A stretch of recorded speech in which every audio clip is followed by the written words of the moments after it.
I welcome Dr. Simar, Dr. Mohit, Dr. Anand, Dr. Vinod, Dr. Apurva, Dr. Divyansh, and you all can start the session and we'll try to complete this session in time. May you all have a great time in my hall today. Thank you. Thank you, Ekta. Thanks to AIOS for giving me this opportunity as my first instruction course as a chief instructor. So, mystery retina, a potpourri of diagnostic and therapeutic challenges in retina. So, this idea basically came about to discuss some cases that we had problems diagnosing or managing. Some of these mysteries we may have solved after a lot of literature search or talking to each other, or some of them are still mysteries. But still, they would be cases that are relatively rare or would be a difficult challenge if somebody else were to face them. So the idea is to get them out and to let everybody know what happened in them. So we have our young mystery solvers, and I'm privileged to have Professor Raman, my mentor and my guide since my starting of my residency at PGI Chandigarh. Dr. Vinod Kumar, Associate Professor at AIIMS New Delhi, who is known for his excellent publications and exquisite terms. And Dr. Anand Rajendran from Arvind Eye System Chennai. And I think Sir has revolutionized the scientific content of the Vitreoretina Society with those monthly mailers and the important articles that come into our mailbox. And I'm also happy to have my friends and colleagues who will be presenting their most challenging cases from the last year. Apurva from MM Joshi Eye Institute, Hubli, Dr. Mohit, my friend and colleague here at PGI, and Divyansh from Shankara Eye Hospital, Bangalore. So this will be the basic flow of the cases. And I think without much time, I think we should just dive into the first case from Divyansh. Good morning, all, and thanks, Simar, for making me part of this interesting pot puree in retina. I share my screen. Yeah, please, Divyansh.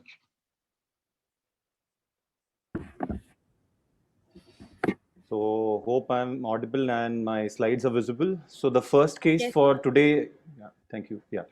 So, the first case for today is a curious case of macular hemorrhage, which we had seen some time back. So, this was a case. I think the first slide, yeah. So this is the case, as we can see, is an 80-year-old man who presented with us with complaints of right eye sudden decrease in vision. And on examination, as we can see, there is a subialum hemorrhage or a dense subhyaloid hemorrhage in the right eye. And this is the left eye. So left eye is already having a scarred CNVM in that eye. So when we had tried to do an OCT in that area, what we can see is there are two lesions which are suspicious. One is this area because the other eye had CNVM, so we thought yes, the subhyaloid or the subialum hemorrhage may be probably because of CNVM. And there is a area of a PED over here where there is some subretinal fluid or probably an hemorrhage, and as we can see over here, tenting up of retina and a clear sign for an sub-ILM bleed. Again, the PED is little larger and some kind of a shrem along with over there. So not sure whether this is one of the reasons. And in other scans, we can see that there are certain areas where the hemorrhage was below the retina also. So the subretinal part was also there, as we can see over here. And it was more in the superior part. So considering that it was more in the superior part, the doubt was that it may not be the CNVM which we are thinking, as we can see over here, and it was tracking to the fovea, but whether it is subfoveal at this point, we were unable to identify that. So we had a discussion that whether this is a subhyaloid or a sub-ILM. So some differential points which we thought about was one, the mobility. Usually subhyaloid is little mobile and sub-ILM is immobile because it's below the ILM. And OCT shows a tight membrane and elevations of the retina, which is very typical of an hyaloid. And in an ILM, and in subhyaloid, usually it's just the reflective membrane. But most of it is confirmed intraoperatively, either by staining or pathological examination. So the discussions with the patient was because considering, I'm sorry. So considering that the patient was one-eyed, so we had discussed that either vitreolysis with the YAG or either doing a vitrectomy with the gas was an option. considering the patient was one-eyed, and this was the best possibility we thought about to drain or to do a vitrectomy and remove the blood which is uh, in front of the retina and as much as which is behind the retina. And when we took up for the surgery, as we can see, there is a thin, large mound of a pre-retinal hemorrhage, and which is bound by a membrane which was cut open, and it was very thick for it to be a hyaloid. As we can see, it's not stained with tricot as much. These are just crystals which are freely mobile. And there was some that submembrane clot of blood which we had removed. And once we removed that, we could see that it's just a clot which was there at the fovea, but the fovea was looking nearly healthy. And as we were discussing that, we had stained it with BBG, and we can see it was the ILM actually which we had cut through and then went on to that submembrane kind of a bleed, so which was a suspicious sub-ILM bleed. And in the superior part, we can see that there is some kind of a aneurysm which has probably ruptured, and from superior it has tracked down. And by the so this is the pre and post operative 1 week. As we can see, we had put an SF6 gas which had decreased to more than 50%, and so we could take an image. As we can see, there is a very minimal blood in the superior quadrant, a very, very minimal at the subfoveal level. Again, the OCT was done to understand what to be done the next, because whether the CNVM to be treated or the RAM to be treated. As we can see, the very minimal subfoveal, that Schrem material or hemorrhage is still there. The superior RAM is also visible. Inferotemporal CNVM is also seen. So the next plan was to either do the laser to the RAM or an FFA. So we did an FFA. As we can see that both the lesions are very well understood over here. One is a RAM and one is a CNVM. For that, we had done an anti-VEGF and then did a focal laser to the RAM and the CNVM. So this would be my last slide, that the presenting or the learning points in this was: one, the multiple rare hemorrhages can be because of RAM, CNVM, trauma, blood dyscrasias, or Terson syndrome. Thank you. Thank you, Divyansh. Raman sir, would you like to take that one? So what was the cause in that one? Was it the CNVM that was causing this, or was it just a separate pathology RAM that came in and did that? So you are muted right now.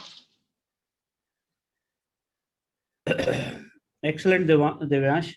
To cut the story short, I think it's the RAM basically, and the PCVs are more notorious to have multi-layered hemorrhages. So in this case, it appears like a RAM has resulted into this, this kind of a lesion. But again, it's I can only hypothesize, but really it's not clear. But a case tackled very well. Yeah. Thank you, sir. Thank you. Yes. I think Vinod sir had some snippet to share on this one. So would you like to do that? Yeah. I think first comment regarding what Divyansh mentioned, that how to differentiate between sub-ILM and sub-hyaloid bleed. So many of the points Divyansh mentioned, I think the media was not that clear in this patient. But if you see the blood is in the sub-ILM space, you will see some kind of shiny reflexes onto the surface of the hemorrhage, which would be seen in a case of sub-ILM hemorrhage. But those are usually not seen in sub-hyaloid hemorrhage. But that is something which you don't see in all cases. But if visible, then you can say that the hemorrhage is in the sub-ILM component. Then other thing is something which we described recently. Now see, this is a patient with blood dyscrasia, and there is bilateral sub-hyaloid hemorrhage. I hope my slide is visible. So this is a patient with sub-ILM hemorrhage. And if you see, there is a white line at the border of the hemorrhage. Now, if you take a OCT scan corresponding to that white line, you will see a peg-like structure in the outer retina. It's visible in both the eyes. And over a period of time, what we have seen is this white line tends to fade down.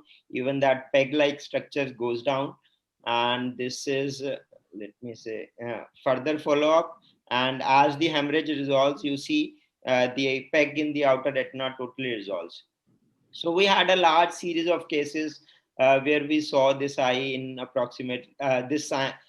particular sign in approximately 15 eyes. So we named this as Arcus retinalis. And this is one of the very useful signs of what you can say subialam hemorrhage.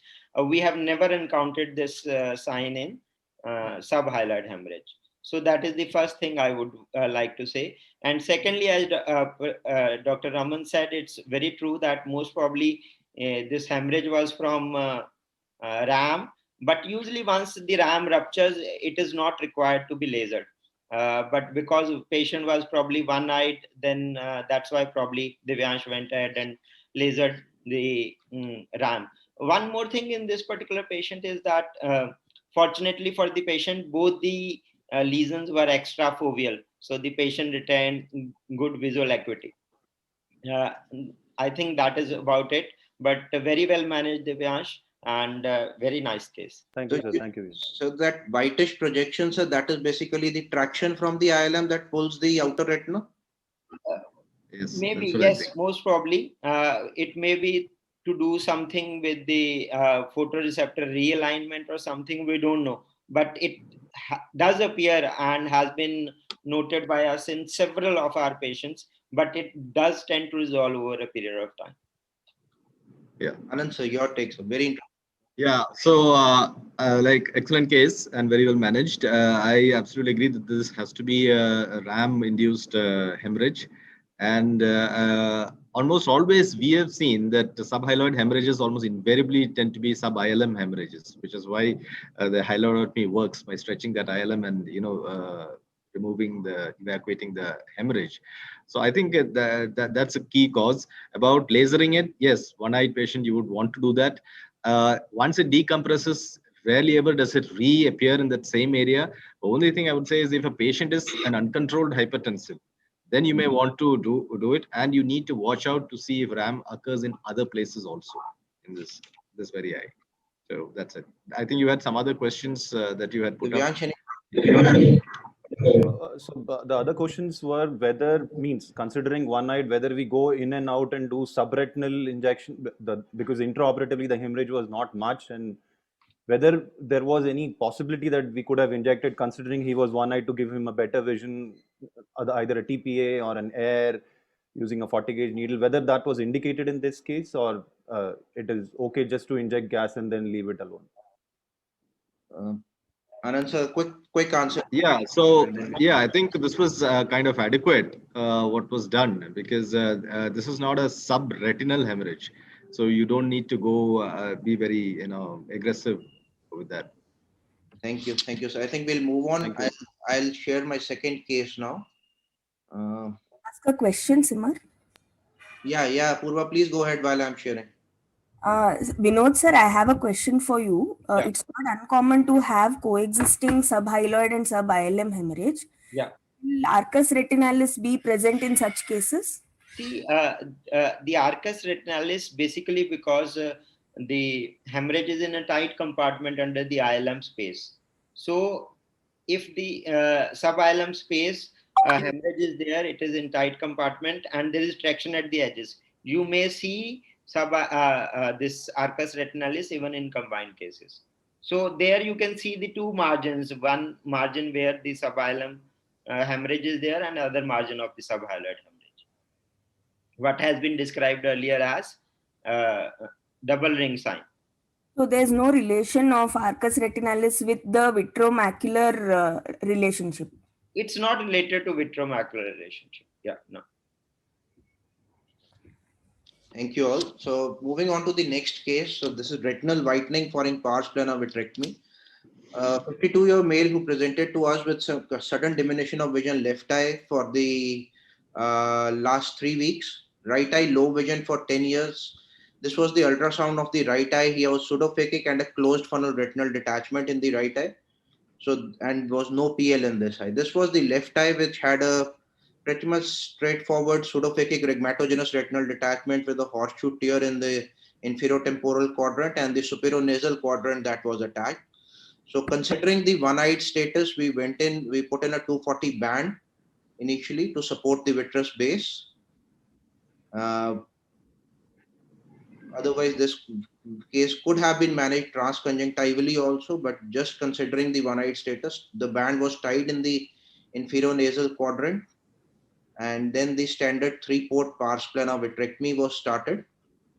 After doing a core vitrectomy, the hyaloid was already lifted, as we would expect in a case of with a horseshoe tear. And some of the fluid was drained through this horseshoe tear. There were 2 horseshoe, one here and one right here, a small one. And a good base shaving was done, 360 degrees. And then the breaks were marked, and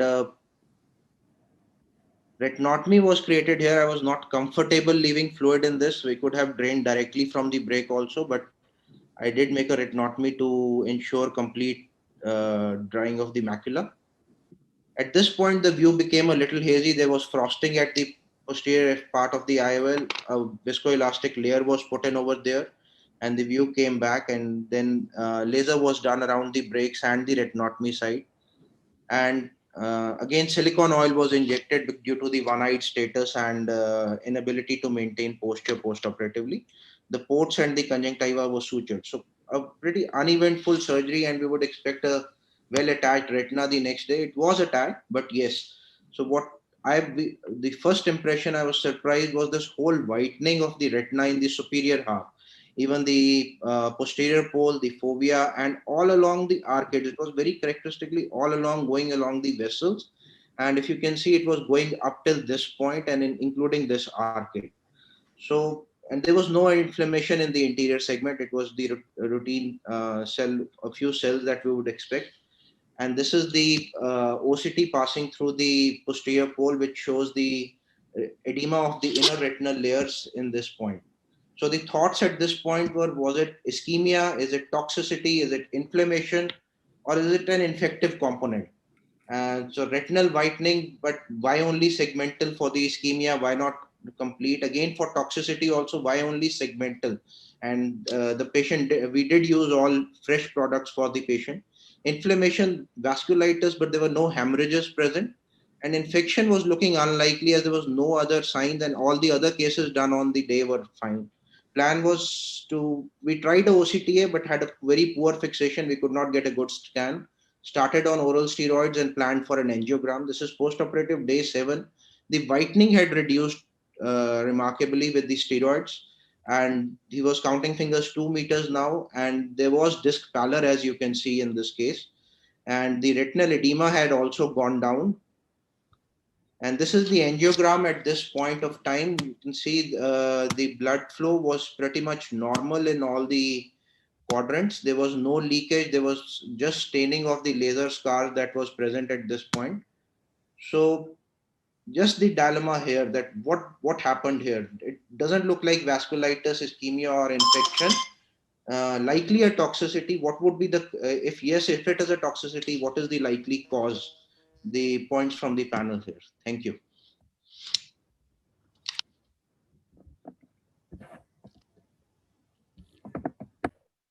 Anand, so you would want to start with that?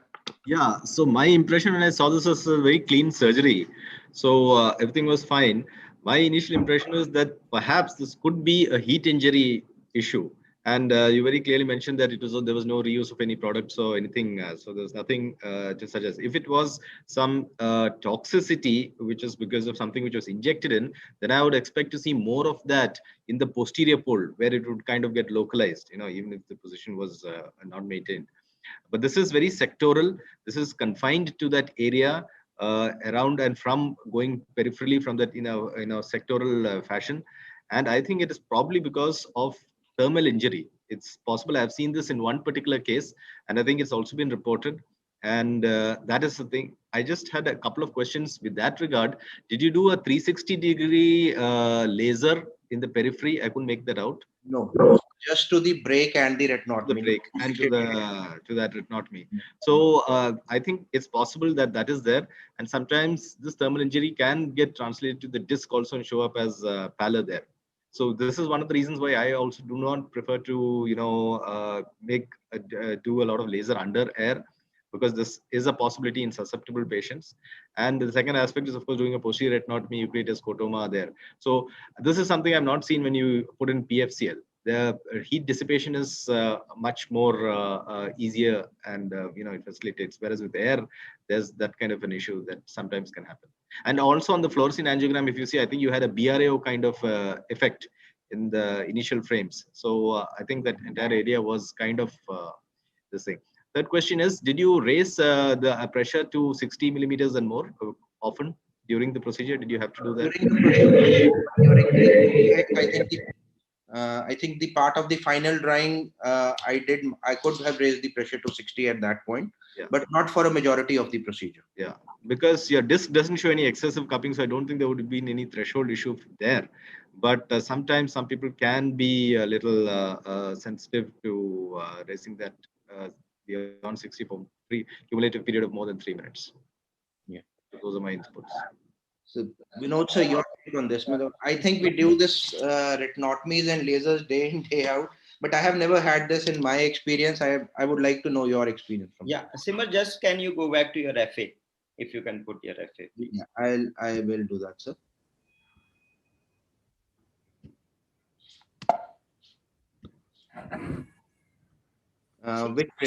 Yeah, I think next one. Yeah. So if you see, there's no way to prove that it is due to a particular reason. We can all hypothesize and give reasons why one particular cause is more likely. So I purely feel it is because of the ischemia, and ischemia may have been aggravated by several factors. So number one factor I think over here is, if you see this artery is, it is showing you very altered lumen, okay, all along the curvature, okay. And if I think the cause here is probably the laser which has been done around the retinotomy, and combined with the increase in IOP in susceptible patients, that these 2-3 factors are enough for the artery to close. Okay, so nowadays I always tell my juniors to, whenever we do a retinotomy, we do at least 4 to 5 disc diameters away from the disc margin. So one, it reduces the number of nerve fibers lost, and secondly, as we go in the periphery, number of the major vessels decrease. Okay, so that will give us enough area for us to laser. So if I was you, probably I would have made retinotomy somewhere over here where my arrow is likely. So it takes a bit more time. Yeah, it takes a bit more time. If this area was attached probably in the supratemporal area, somewhere over here, I don't mind. But the idea is you go as far away from the posterior pole. That way you damage less retina, and you preserve more nerve fiber layer. The field is less affected. That is number one reason. And second possibility is, there are some cases where post silicone oil retinal whitening has been shown by some of the authors. So I don't have any personal experience in that, but I feel that could be also one of the reasons. But again, that tends to be a little more localized, and this patient had a little more, you can say, extensive whitening involving the posterior pole as well. So my first take over here would be ischemia. Right, sir. So do you think the viscoelastic could have a role that we put behind the IOL? I personally felt that was... I think no, because almost every second, third case, because most of our attachment patients are pseudophakic, which we do vitrectomy, and it's very common procedure. We do it day in and day out. So unless there is a particular something wrong with the particular batch of viscoelastic, I don't think that should be the reason. Right. Do you have any point? Please. Simar, I remember discussing, you discussing with me. I brought it to you first. So this case does have hemorrhages. If you see clearly, the hemorrhages are there. All right. So if you go back and see the fundus photo, the hemorrhages are there. And then we should have done the FFA a little earlier because it could have brought out the better picture. So to me, it always appeared like a toxicity. But here, I was just talking to Dr. Vinod's point. If you there is a latest article by Dr. Pichi group, they talk about inner retinal toxicity due to the oil. But I think the timing there is very important. I think no one described toxicity due to oil this much early. Yeah, they're all chronic cases, sir. They're all chronic Majority cases. after SOR they have seen. Inner retinal toxicity is there, but not this kind of a toxicity. But so, to my views are, the what we can always speculate heat there, or something toxic happening to the eye, which is resulting in a ischemic kind of a necrosis, and you're lucky to have a localized area, not to have right in the center, and hope the patient recovered with your minimalistic, management. Yeah. Right. So my question to Dr. Anand is, Anand, how to differentiate this from the endophthalmitis? Could it be, it's the start of endophthalmitis? It's a early. No, I think there was no reaction at all. It was a very clear view. There was no cells, no cellular reaction. I think it didn't mention any cellular reaction. No beyond point, no pressures were normal. Yeah, so I don't think it's an infective thing at all, and it's a very localized thing. So I think it's an add-on effect of the air. That's why I asked about whether the pressures went up a lot, and it was a very sectoral pathology. Toxicity I won't put into this thing too much, because everything else was perfect. Looked beautiful, the entire retina everywhere else was fine. Very clear BRAO right there.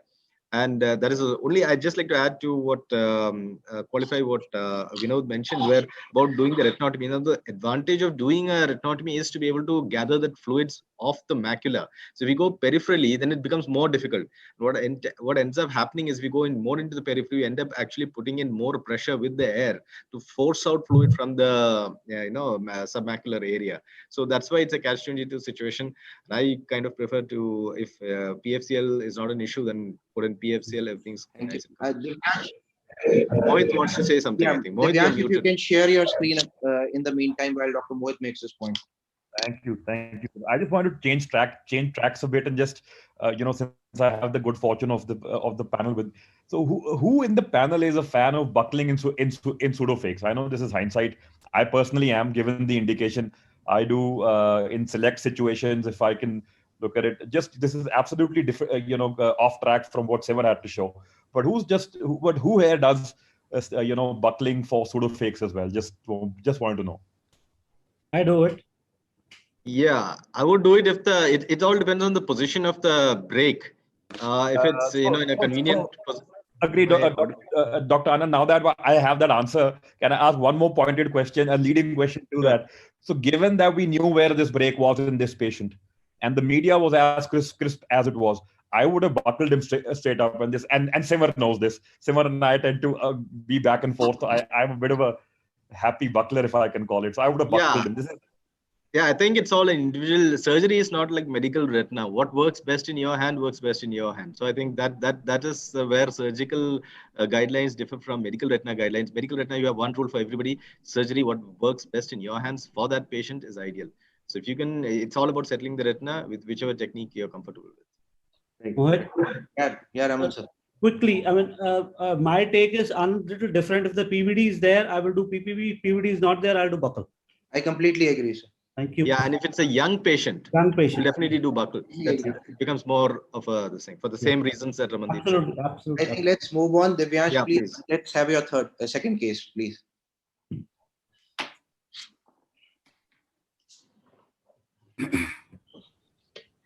Yeah. So this was an intriguing case which we had seen. So I had labeled it as reversible blindness. So this was a 24-year-old pharmacist. So he himself was working in a pharmacy, and then he came to us with complaints that 10 days back he had a sudden loss of vision in both the eyes, and after consuming some kind of liquid used in farms as a pesticide. So at that point of time, he didn't reveal what exactly it was. And both eyes we rechecked at least around 3 times, 4 times with all our different optometrists, senior optometrists, that the vision is not there. And anterior segment was absolutely normal, vitreous was clear, and posterior segment was showing probably arterial narrowing all over in both the eyes, as we can see, and in the periphery, not at the fovea, but in the periphery, RP mottling was seen. The OCT was startling. I'm not sure whether I could understand the OCT at the first instance, but when I sat for it for around 5 minutes, 10 minutes, then I could understand that there is disruption all over, and it's involving more in the outer layer inner layers are little hazy, but outer layers are more affected, and in both the eyes, as we can see. So he was not willing for an FFA on that day, so we did on second day or third day probably, but I'm not sure whether I could understand the FFA again. There was like a stippled hyperfluorescence which started in the early phase and persisted, and in the late phase there was no actual leakage as such, but that stippled hyperfluorescence was still persisting in both the eyes. Disc leakage, I'm not sure, but the temporal margins were showing little hyperfluorescence. Autofluorescence on the posterior pole was, I felt, was okay because the fixation was not good. The octa quality is not very good in this case, as you can see. We got an ERG done to understand what is happening, whether this is some kind of a disease which is probably hereditary and we are missing out, and then suddenly he has developed that. But ERGs were showing like near complete extinguished response. And after all this, which we have done, then he came out with an answer that I ingested a liquid which was called as Closentil. What is Closentil? I didn't understand at all. And then I reviewed the literature. There are some studies, and one of the studies from Arvind itself, where they had suggested that the Closentil toxicity is reversible and the blindness can be reversible if treated early. And that's what was suggested, to start steroids in that. And we had started steroids. As we can see, over a period of time, that fuzziness or haziness resolved. But yes, all the outer layer was lost till 3 months, as we can see, and only the subfoveal area was remaining. This was the MFERG, which most of the studies didn't provide, but as we can see, the MFERG is not also giving much information, but that the amplitude is decreased in the first kernel and the second kernel is nearly obliterated. ERG, we did sequential also. In that study from Arvind, as we could see that there was a resurgence or complete normalization of ERG. But again, in our case, it didn't happen. But as we can see from HF at presentation, 660 at 1 month and 66 and 6 with the central vision at 3 months. So yes, the vision got back. The points of discussion in this case is the diagnosis correct? Because I do not have any other diagnosis with me. Any other differentials, or would plasmapheresis help? We had discussed pros and cons. We had sent him also, but considering the cost and pros and cons associated, he opted out. And in our case, the ERG didn't get back to normal. So whether it's a poor response or is it the delayed response what we had given? This is at 9 months, which he came just this week itself, as we can see. So the fundus is looking okay, but the arterials are narrowed. As we can see in OCT, only the subfoveal area is surviving. ERG, as we can see, still it is showing as nearly obliterated, but some oscillatory potentials which are seen. MFERG, again, only the first kernel is showing some changes, but otherwise nothing. Thank you so much. So we are open for discussion. Anand sir, you want to make Yeah. Lovely case and very gratifying results. And as you mentioned, the report from our place, Center Arvind, showed something similar. I think the key thing here that we take from this as well as the report is that you have to start steroids early. So you have to identify this, and it's also been shown. I think there have been 17 or 18 cases reported in literature, and in most situations, recovery to this extent, I think this is only the second case which has come to such levels of improvement after the Arvind report. I think the main thing is give the right dose, weight appropriate dosage of steroids. That is more important. Also, how quickly the patient presents to you and how quickly you start that steroids. I think these are the greater drivers rather than doing a plasmapheresis, which may not be possible because it's expensive for everybody. And I think only in 1 or 2 cases in the previous, in literature also, plasmapheresis was done. So it's not like something which is done universally. To your point, there's what else could be the diagnosis? I think there's no other debate here. It is this, and it is the same outer retinal photoreceptor layers which get restored when you put in the steroids. So there is some sort of a immune response which is happening, which is causing that immune trigger, which is causing this damage, which is reversed with the steroids. So great job done anyway. Thank you. Just, Simran, can I ask? Yeah, Divyansh, please. So just wanted to understand, sir, is this more common in South India, or we are seeing that these, because the reports which are there means Indian reports are like, as you could see, one was Arvind, and so I had called up for my Arvind colleague and then asked him that what can be done. So is that only in the South India this kind of Closentil is used and not in North India? So that's not reported. Is that, or other places are reported? No, it's a pesticide, which I don't know if it. I presume it's universally available. It's just probably been reported and seen here. It's a pesticide which is used for animals in the farms. I'm sure it's available everywhere. It's probably just recognized and I mean just reported from here. It probably will be seen more often. So basically the the damage that was done by the drug initially. I think the steroids just help to reduce the edema and get the vision back. I don't Yeah. think it would reduce the damage to the photoreceptors that was done in the initial toxicity part. So as sir suggested, the time of presentation, so like our patient presented at 10 days. So the earlier they present, like in the published paper, it is the first day itself, because Yes. it's like a poisoning. So, but there is no other systemic effects otherwise except the eyes. So Yeah, no. that's Actually, it's been reported to have hepatotoxicity, neurotoxicity, and ophthalmotoxicity. Only these three organs: the CNS, the brain, the eye, and the liver. So, in other cases, there have been reports with the retina as well as neural toxicity being reported. So, fortunately, that didn't happen in this case, but a gratifying result. Divyansh, Yeah, Divyansh, Raman. yes, sir. Divyansh, did you do at any time did this autofluorescence in this patient? So we did, sir. Yes, sir. I have only the posterior pole, sir. The periphery, because he was not very cooperative because the But fixation. you were seeing anything around the vessels, something paravenous changing? Sir, so I have only the posterior pole, but that doesn't give us much idea. I'm sorry, If sir. if you look at it, you will see paravenous changes also in this patient. Understood. Sure, sir. I'm sure about it, because the kind of vessels you're seeing, the kind of arteriolar or venular changes you're seeing. I mean, you will see this kind of a picture. And we had a similar patient, because in this part of the India, the animal farming is I don't think the people do it.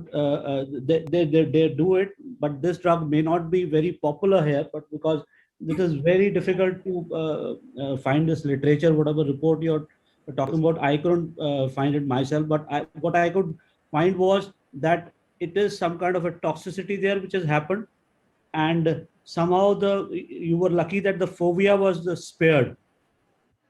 So you see such cases in Karmar also, Yes, these sir. kind of findings you see. So we had a similar patient, but this patient had a very short history. So I think probably that could be the reason. But you must keep this patient under long follow-up and get lots of these autofluorescence Sure, the sir. changes around this thing, because Sure, sir. they're slowly progressive. Maybe it turn out to be something else. Sure, sir. It might take time. Yeah, just one point I'd just like to add, that it's what was seen in the Urban report compared to literature, that that the patient in the Urban report had a higher dose of the drug, cumulative dose. Also, just trying to see how much he had. Understood. It's 150 Yes, sir. milligrams Yes, sir. or That's something like that. With Arvind's case, the dose was higher, but because they started steroids early, they were able to start steroids early. Patient recovered very well, as opposed to some other cases where the dose was lesser but presented later. So the vision was irreversibly lost.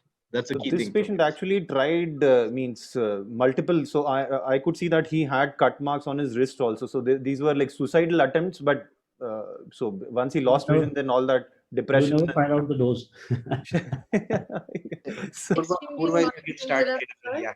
but we must move as the time is ticking. Yeah, Apurva, please start. Yes, we can take your case now. Thank you for the insights, Arvind, Anand sir, and Raman sir. Meanwhile, while Apurva puts her Yeah, case, please, Vinod sir. Divyansh, was at any point of time, I had just 2 pointers here I'm trying to bring out. One is that the disc pallor was present at presentation, isn't it? So I feel 10 days is too short a period for the disc pallor to develop.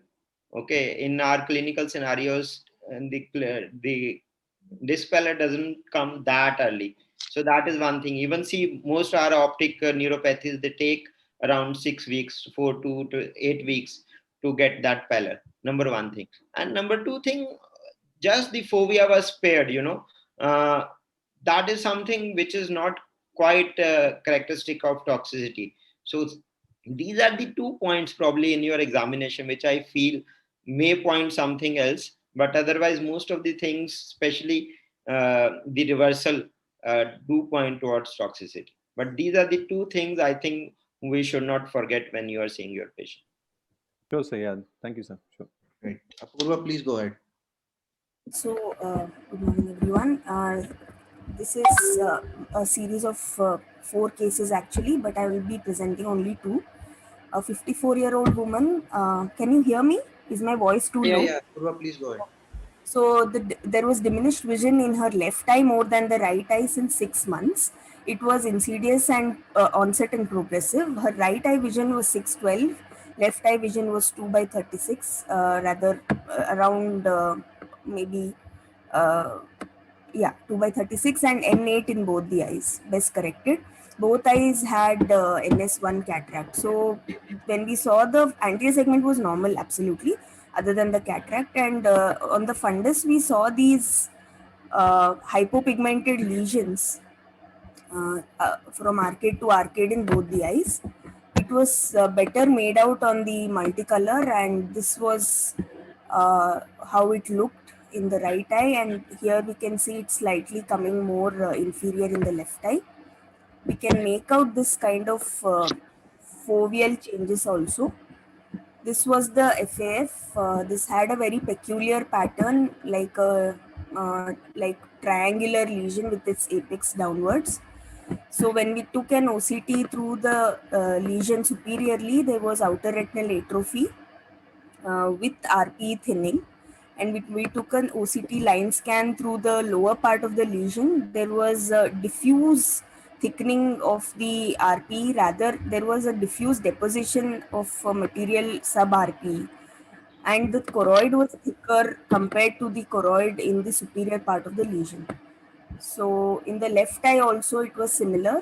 Through the superior part of the lesion, it was outer retinal thinning was there, and inferior part of the lesion, the choroid was thicker and there were those sub-RPE deposits. Coming to the second case, this is a 76-year-old man with diminished vision in the right eye, noticed since just 8 days. It was sudden in onset, more for near vision. And he was a diabetic since 2 years. His best corrected vision in the right eye was 624 and left eye 69. Right eye was only N18. He was pseudophakic in both the eyes. His multicolor was not as impressive as the first case. There was some small drusenoid deposits, best seen on the green reflectance actually. And in the left eye also it was not impressive. It was there was this kind of cartwheel appearance at the fovea. Now coming to the AF, it was much more revealing. There were similar as to the first case. There were these hypoautofluorescent lesions in the near the superior arcade in both the eyes, and there was this kind of diffuse hyperautofluorescence in the inferior part of the lesion, especially in the right eye. When we did the OCT again, through the superior part of the lesion, there was some outer retinal thinning, although not as diffuse as the first case. And through the fovea, there was a sub-RP membrane probably with overlying edema. In the left eye, again in the superior part of the lesion at the place of hypo, there was outer retinal thinning with outer RPE thinning. But surprisingly, probably because it was much less distributed compared to the first case, the choroid was still okay. I mean, in fact, on the thicker side. And through the fovea, the choroid looked okay. This was the CNVM on the Octa. So when I looked at literature initially, I was looking at the pattern. So it was a vertically oriented kind of atrophy. And there are multiple differentials for this kind of diffuse pattern of subretinal drusenoid deposits. I forgot to mention that even subretinally, it was pretty diffuse throughout the macula. Wherever there was no atrophy, as in the inferior parts of the lesion, there was both diffuse subretinal deposits as well as sub-RPE deposits, and in the superior retina at the place of hypoautofluorescence, it was more of thinning. So when we saw, obviously we know that in AMD the SDD are more conical and discrete. So when there was diffuse pattern and only diffuse retinal drusenoid deposits, there's an entity called extensive macular atrophy with pseudodrusen. But like in our cases, when it was associated with sub-RP deposition, it is a phenotype of geographic atrophy called diffuse trickling phenotype of geographic atrophy described on autofluorescence patterns. So what if it is DTGA? Basically, AF patterns kind of prognosticate GA well, as evidenced by a lot of work by Dr. Holmes, and this had the highest rates of progression per year. And so what if it's EMAP? Although it is not, I just wanted to share this educational slide. The vertical extent in these pathologies is more, and there is severe vision loss, and it's more of a pre-senile degeneration, and there is early foveal involvement. So I didn't know how else to publish it, so I just sent a picture to Ophthalmology Retina as Japanese fan hypoautofluorescence in DTG. So this is, of course, we don't look at GA in India like the Americans do, or the white race does. So I would love the panel's opinions on my cases.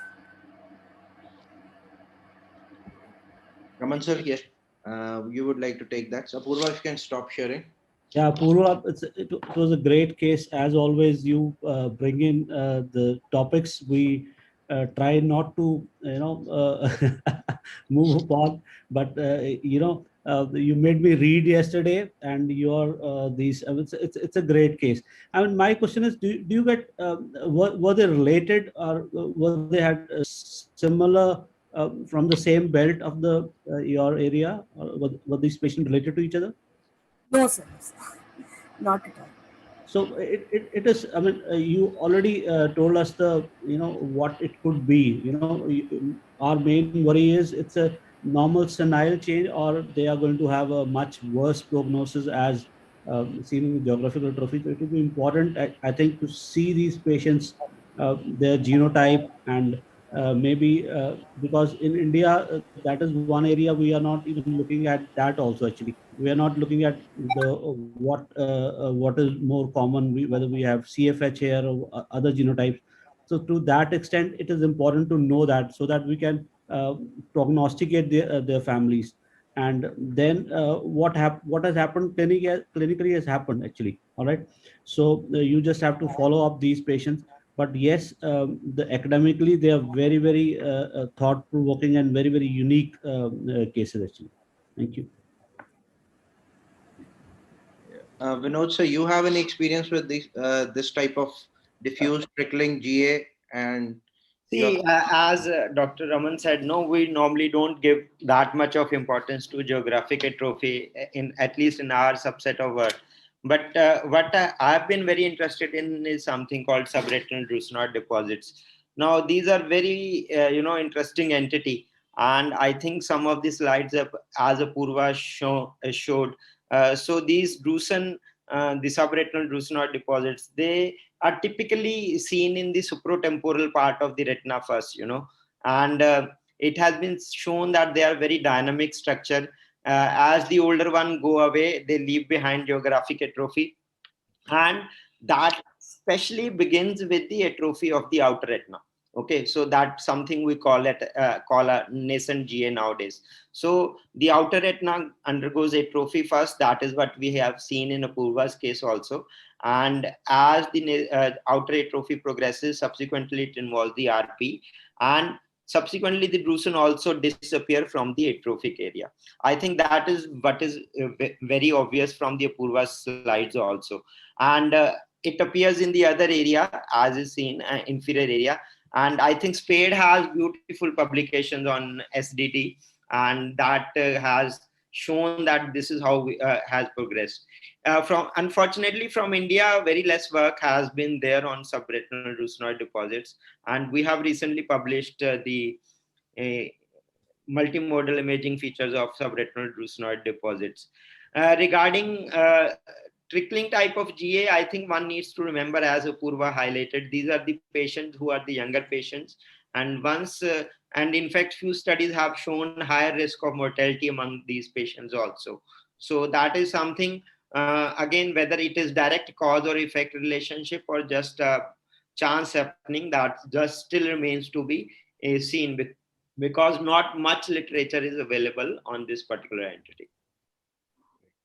Anand, Yeah, sir, yeah, just like to add that, I mean, all the points have been covered. It's just that I'd just like to add that, Apurva, I think you should do a check on the pedigree of these patients, because this is something which has a definite genotypic correlation. Better look around and try to, look at the other family members and see if you can put up a chart, pedigree chart. And the other points exactly, Spade has done work on these SDDs, and it leads to this nascent geographic atrophy and in that particular fashion. So anyway, great cases. right. Mohit sir, if you have your case now, so I think you're running a little 5 minutes late.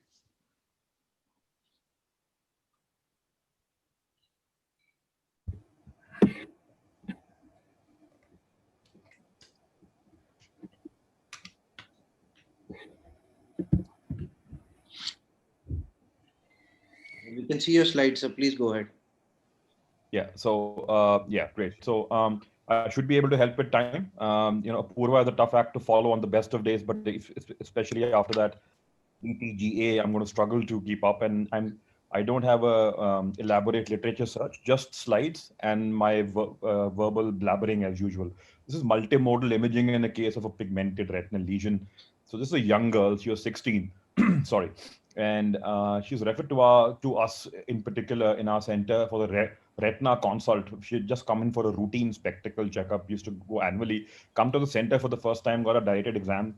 And the anterior segment, and the right eye fundus were normal. I'm not concentrating on that. Haven't shown that. The refraction was the right eye was 6.6, was mildly myopic, had some astigmatism in the left, as you can see. That's what the left eye had. We're just going to focus on that. That's the blown up image, and had that well demarcated fovea involving, if I can use the word, starfish shaped, and a lot of the Western literature says scalloped borders. We as Indians don't have too many scallops, at least us in North India don't. But I think a starfish-shaped, well-demarcated, flat, variably pigmented lesion is all I could say. That's the autofluorescence. The autofluorescence, especially when it's blown up, actually shows that there is what looked to be hypoautofluorescent on a non-mag image actually had variegated, subtle hyper autofluorescence in the center, and the rim was starting to develop a generalized area of a hyper rim. So that's all that we could say. That was the OCT scan, which passed through it, and we're going to be concentrating on that area. We can see that this is a regular swept source OCT, and there are two distinct areas which I'll be highlighting in with that. Now the black arrow on the blown up OCT, which corresponds to that stick on the autofluorescence on the fundus photo, corresponds to the edge of that lesion, the foveal edge, and there we can see that the RPE band is thicker and more hyperreflective, which corresponds to the rim, the margin of the lesion. Whereas the blue arrow, which also corresponds to the blue rod on the photo and the autofluorescence, which is the meat or the substance of the lesion, actually you can see that if you were to look into the choroid, there is increased transmission. There is hypertransmission, which tells you that the RPE is either attenuated or gone or going. So two distinct areas, the edge showing RPE hyperreflectivity and thickening, and the meat, the center of the lesion, showing RPE either loss or loss which is ongoing because there is increased hypertransmission. The inner retina was essentially normal. That's what the angiogram showed. The top left, this one is the angio pattern. This is the blown up image. And if you I've just put the autofluorescence there as a comparison, because the image on the autofluorescence as compared to that of the angiogram, the fluorescein angiogram, is the complete opposite. The meat of the lesion is hyperfluorescent on the angio and has a little bit of a hypofluorescent rim, which is stark opposite to what the AF showed with variegated pigmentation. Just the last two slides, that's just the blown up image of that. This is the OCTA that we wanted to do through the lesion. Now, you would expect, I don't think that does justice. I don't think that's a membrane.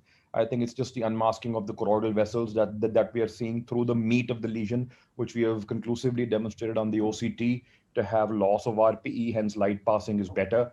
And there is the unmasking of those vessels. And that is the comparison of the on-fast flow and the on-fast structural imaging. And that is just to highlight how, you can have a pseudo, membrane appearance on OCT, to my mind, in this patient in particular, where what we're actually seeing is that we're able to detect the choroidal vessels much better because of the RPE loss in that area.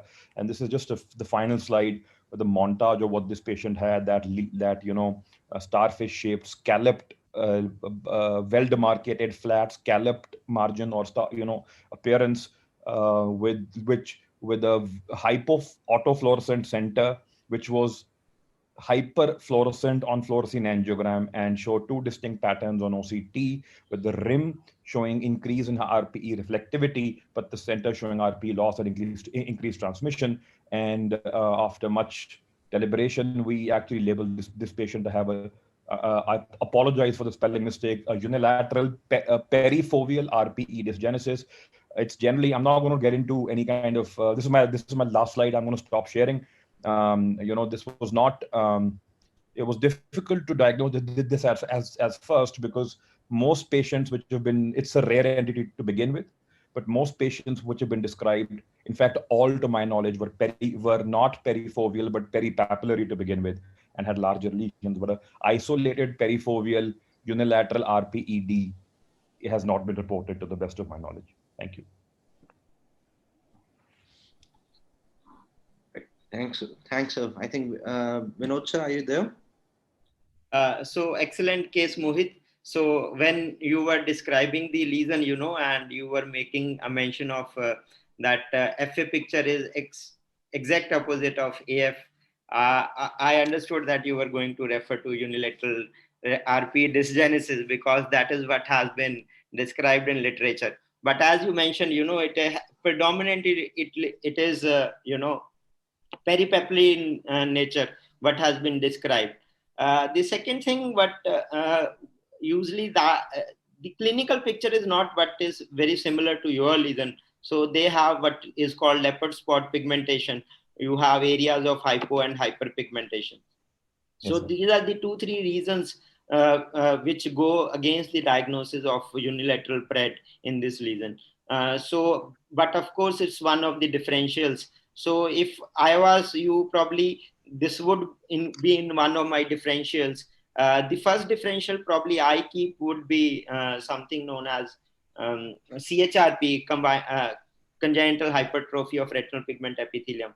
Over a period of time, these CHRP lesions can lead to, depigmentation, and they get depigmented lacunae. But again, this patient is much younger to develop depigmentation. So that is a feature against CHRP, but the lesion as such is very similar to CHRP, depigmented CHRP. And if you see the autofluorescence carefully, you can see a hyper autofluorescent ring that goes in favor of CHRP again. So that would be my first differential. Second differential would be unilateral RPE dysgenesis. The shape of the lesion is not very much in favor of torpedo, but something, I'll not label it as torpedo, but you can say unilateral hypopigmented nevus of the RP. Okay, that is something which can occur, and the factor which goes in the favor of that particular diagnosis is that in spite of RPE atrophy, the choroidal vessels are not very prominently seen. Okay, that is a feature that is usually which is seen in the unilateral hypopigmented, congenital hypopigmented nevi of the RP. So these are the 3 differential probably I can put forward, but it's very difficult to make a definitive diagnosis. Thank you, sir. Thank you. Anand sir, your take on this? Yeah, actually, when I saw that, my first impression was chirpy, but nevus also was something which came up to mind. The only other thing that I was thinking of is, could it be secondary to some trauma which has happened? But all that history wasn't there, and it's too extensive. There's nothing else in, no other features of trauma. Because one thing is, what goes against the nevus is the fact that you said there is thinning in the center. So it's not a lesion which is thicker, or it's not a hyperplastic lesion in the, as you mentioned, in the core of the lesion. So I mean, great case, lovely, and I think you should think about publishing it. Thank you, sir. So I just had one point to make, if I can just make a quick observation, which I thought the fact that all the reported cases of I'm going to stick my neck out and stick to the URPED, sir, have been peripapillary. The fact that this was perifoveal, with the presence of pigment in the fovea, alter the appearance, because we're dealing with a flat lesion, which is at least to the best of our ability, and the OCT involving or at least arising from the RPE. So you have your luteal, your pigments in the fovea, they aren't anywhere else in the retina. So would that alter the appearance? I know it's also perifoveal and actually getting into the extrafoveal area, but I think that might have something to do with it. Is thought that crossed my mind, sir. I think as I said, we can all, give hypothesis, but it's very, very difficult to give a particular diagnosis in this particular. Mohit, my question is, if it progresses, then changes your diagnosis? Sir, so I have a year and a half follow-up. This is just, I think, should be accepted soon, and it actually came back from one of the journals. I'm in fact in the embargo period. I can't tell you which journal, but it should be accepted for publication very, very soon. I have a year and a half follow-up of this young girl. In fact, we called her back. She comes from Himachal, in the middle of the pandemic. And she was kind enough to come. So the lesion hasn't changed, sir. It looks exactly the same. We have I to didn't follow, show the follow-up, I'll be honest. We have to follow her up. We have to follow her up. Absolutely. Absolutely. Year and a half follow-up. Great case. Yeah. Purva, please go ahead with your case, second case. Yeah, very tough act to follow. So this is my second case. 50-year-old lady, diminished vision in both the eyes since 2 months. History of fever since 2 months ago. She consulted an ophthalmologist. I know I'm presenting to a predominantly North Indian panel. We see a lot of post-fever retinitis here in South India. So it's pretty common for most ophthalmologists to diagnose it and start on steroids. She was also an uncontrolled diabetic. Some of the investigations done was for dengue, chikungunya, and for rickettsia, which were not remarkable, and the blood count was normal. She was not anemic or anything. Okay, so vision in the right eye was 6/9, left eye 6/18, 1+ cells in the vitreous phase and 2+ cells in the left eye also. So you can see these fluffy lesions, retinal lesions, and one important thing are these endovascular kind of plaques that we see. And in the left eye also, the AV ratio is changed. And this kind of relationship with the artery and vein stands out. And there are these yellowish fluffy lesions around the superior arcade and inferotemporal to the disc. This is an OCT through those lesions, which shows hyperreflective inner layers and overlying vitreous cells. So her HbA1c was raised 8.1, BP was normal for her, and the fasting sugars was 196, creatinine was 1.6, and we have a habit of getting COVID antibodies for such cases also, just to rule out any post-COVID fever retinitis, which we are again seeing a lot of. And she was started on doxycycline 100 mg 12 hourly and prednisolone 1 mg per kg body weight, tapered weekly by 5 mg under physician supervision. So this was her 6 weeks later. We see a resolution of the retinitis patches. The endovascular plaques remain. And there is this now in retrospect, I feel that there is some hemorrhage here, which is making the superior arcade a bit hazy, and this is a preretinal hemorrhage. And there is a fine frond of neovascularization which is seen, and this is the comparison of her presentation and 6 weeks pictures. Now, what we did, we continued the same treatment because we felt we'll just observe, because we see neovascularization fine once they eventually burn out in post-fever retinitis. It's very uncommon to have neovascularization. And even if they do happen, they become fibrous very quickly. And we don't do laser for such cases. This is all anecdotal.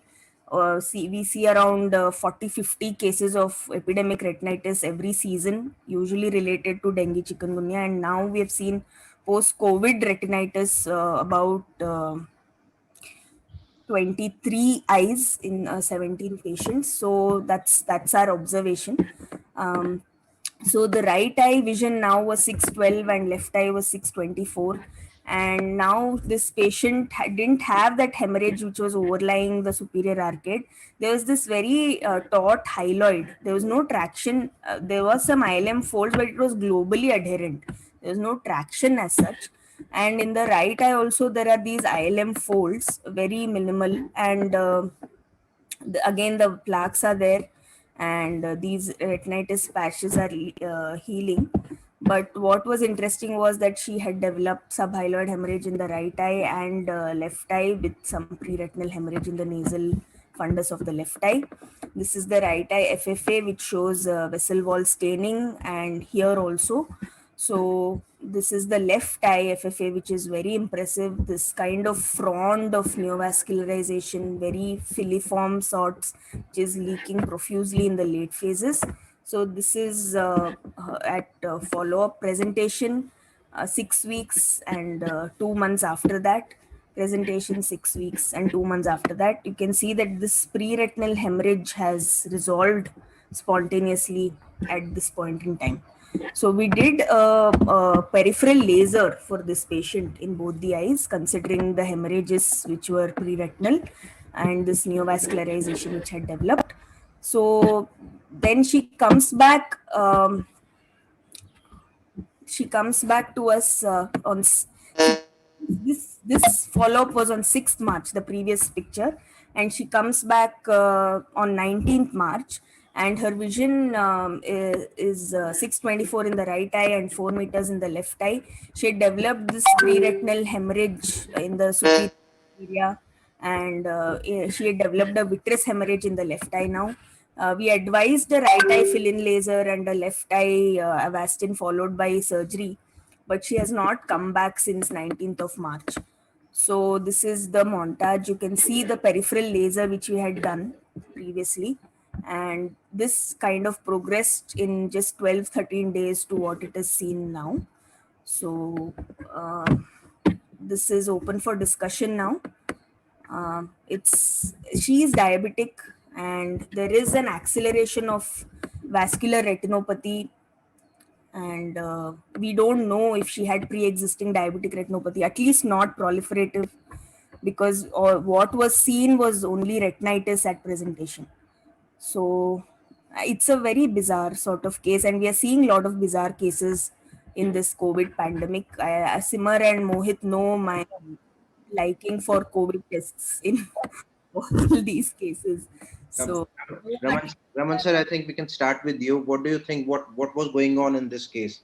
So Apurva, we do see ocular changes after fever, but we in our scenario, not patient have a fever, and then he goes out and gets some treatment and get a dextrose or something, then comes back with retinal changes, and so we label it as Candida endophthalmitis, and to my mind, this is endophthalmitis. So I will label your case as endophthalmitis bilateral, and Candida is a slow growing organism. It goes waxing, waning. So diabetic, exposed to steroids. So this patient, vitrectomy would have been a good choice to take out the bug and see what is happening. Candida not treated, endophthalmitis not treated has led to this vascular changes and the classic string of pearls and the ERM and the kind of new vascularization you're showing. To me, this is post-fever, diabetic, on steroid, Candida endophthalmitis. Yeah, similar, that's it. Vinod sir, your take on this? Yeah, I think this is COVID related.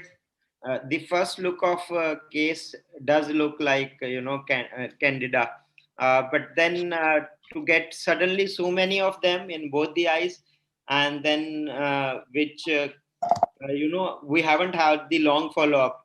if we give steroid, it would definitely increase over a period of time. But the very fact that it decreased, I think even the fungal would decrease initially, but subsequently it will increase. So I would definitely like to rule at all the Candida first. Once I've ruled out the Candida, as Dr. Raman said, we see a lot of post-fever retinitis here in this part as well. Okay, so and we have seen that in the cases which have to respond, almost everything works. People have given triamcinolone, Avastin, people have given systemic steroid, doxycycline, ciprofloxacin, everything works. But in cases you don't have to respond, nothing works. Okay, sorry for that. So that is one thing, and then second thing is that even in your case, what was the duration of diabetes, Apurva? Yes, I think I missed saying that. She's long-standing diabetic. Exactly. So that is one thing we must be bothered about in this particular patient. But on the other hand, I did not see any signs of diabetic retinopathy on the FFA. Okay, so but if you see the first slide, the very first presentation, it does show a lot of retinal beading in the left eye. That retinal venous beading, that signifies that this patient is developing ischemia and very likely to get changes of proliferative retinopathy in near future. So Yes, that yes. is something which can happen. In fact, acceleration of the retinopathy we have seen after CMV retinitis, which something is similar to this, looks like in non-HIV cases also. Hmm. So I guess most of these, because retinopathies affect vessels, so that's why you get these retinopathy in certain cases, proliferative retinopathy in certain cases. Yes. Raman, sir, your Get Yeah. in Candida also, because here this is pathognomonic of post-fever retinitis. So okay, points well taken. Didn't really cross our minds, because we don't see many.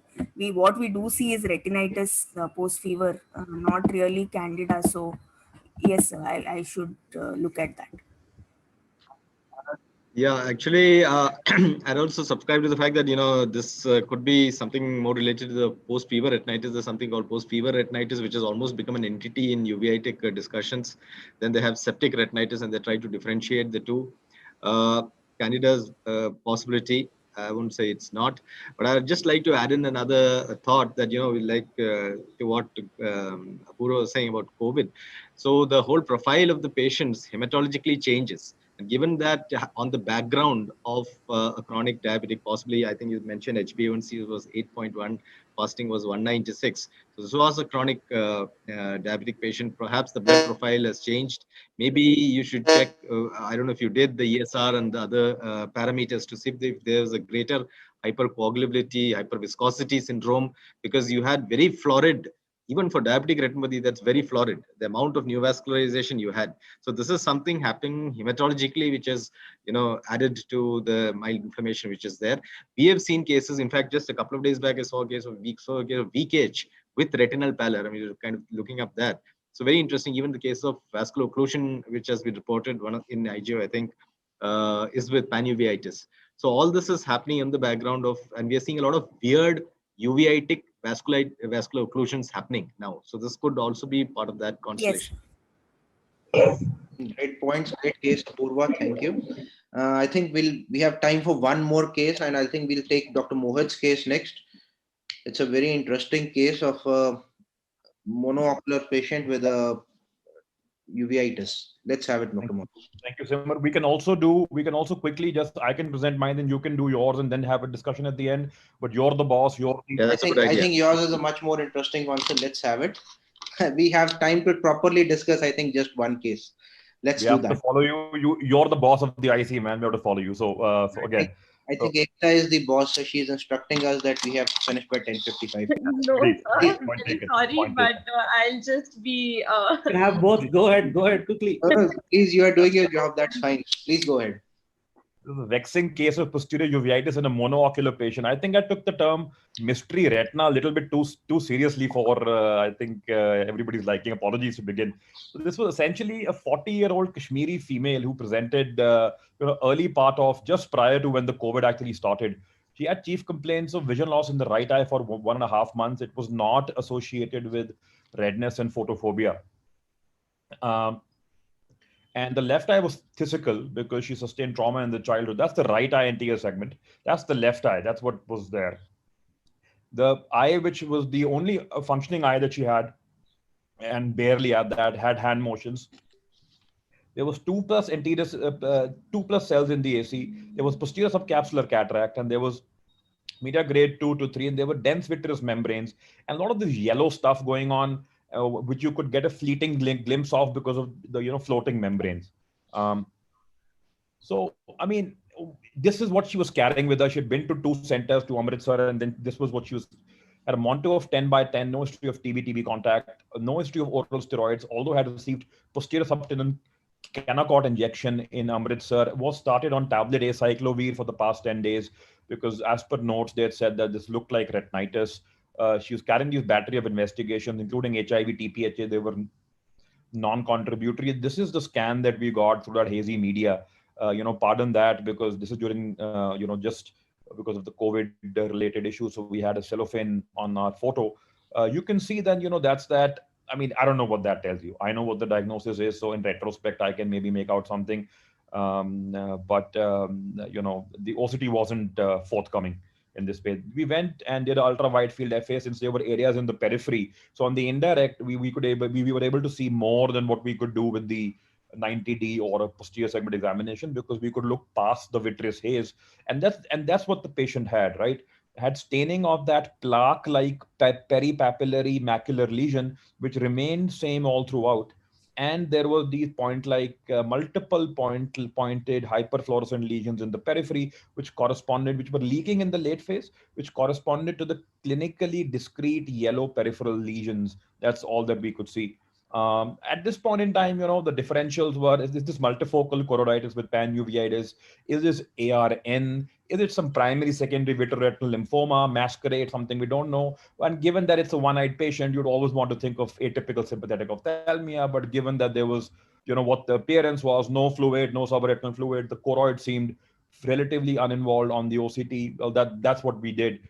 Well, we stopped the oral antivirals because the angiogram wasn't, that of viral patient, and that's what we could see, those dull yellow kind of lesions. That's the fundus photo. The OCT got a little better, and we were able to make out at least some meaningful interpretation of the retina, at least. So you can see that there is some retinal edema, and there is presence of this hyperreflective structure in the subretinal region, in the subretinal space, which corresponds vaguely to this dull yellow appearance on the photo. And if we were to keep in mind the appearance on the angiogram, this to me clinically on the OCT and FA looked like fibrosis because of the shape and the staining characteristics on the angio. So, I mean, we don't know what's going on. I talked to the lady. I'm like, let's take her other eye out. We might be able to get a clue. That's what we did. And we're just watching her. She's admitted. We did nothing. Just with, watchful observation and stopping acyclovir. And mind you, enucleation. This is 3 days later. We are able to get a meaningful wide field autofluorescence image. You can see that a lot of that vitreous haze has gone. You can now make out that plaque in the posterior pole, which I'm calling fibrosis and is hyperautofluorescent, and those peripheral lesions also.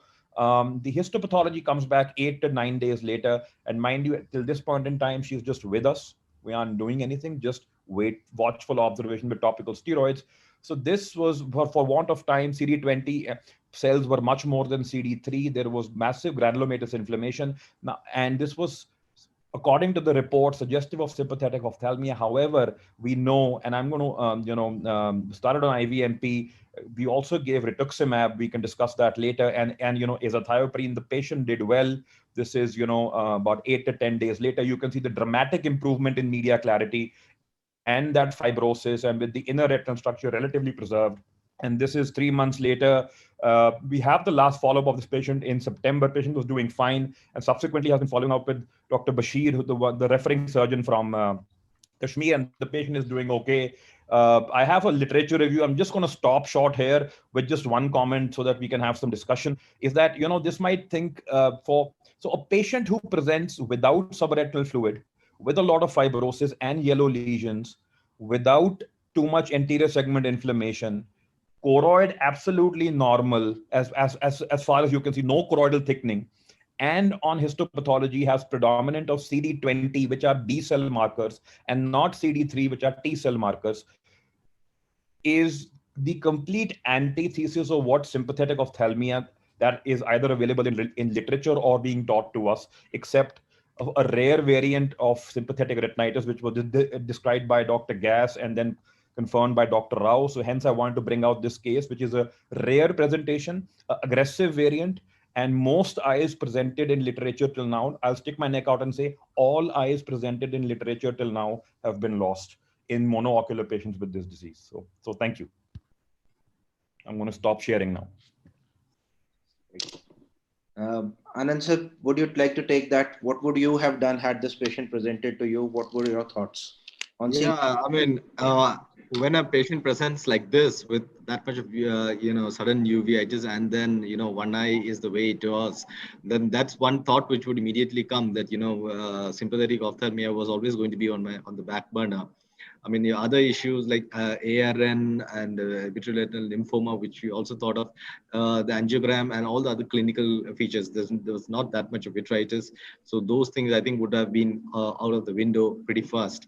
I mean, I would congratulate you on going ahead and taking that extra radical step of enucleating the eye and doing the histopathology so carefully. And also kudos to the pathologists for, tracking it out. I think they hit it on the nail and took the case forward. In that sense, yes, this rare variant with Gass, as usual, it just shows the brilliance of the man. Without hi-fi imaging instruments, he was able to give this variant progressive subretinal fibrosis, a variant of sympathetic ophthalmia. So I think we're looking at that, and I agree with what you say, your hypothesis that perhaps a lot of cases have been missed in literature and perhaps it's not recognized widely enough. Thank you, sir. Thank you. Vinod sir, your comments on the case? Would you have treated it any differently? How aggressive should you be?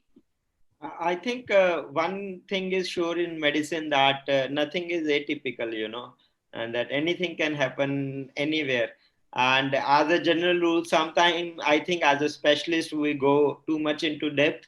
But if I would to say as a general ophthalmologist, any chronic uveitis can lead to subretinal fibrosis, as a general rule, if I am teaching a, postgraduate student. So that is something which we tend to forget somewhere when we become too much specialized. Of course, in the beginning, the picture was something like multifocal choroiditis with subretinal fibrosis.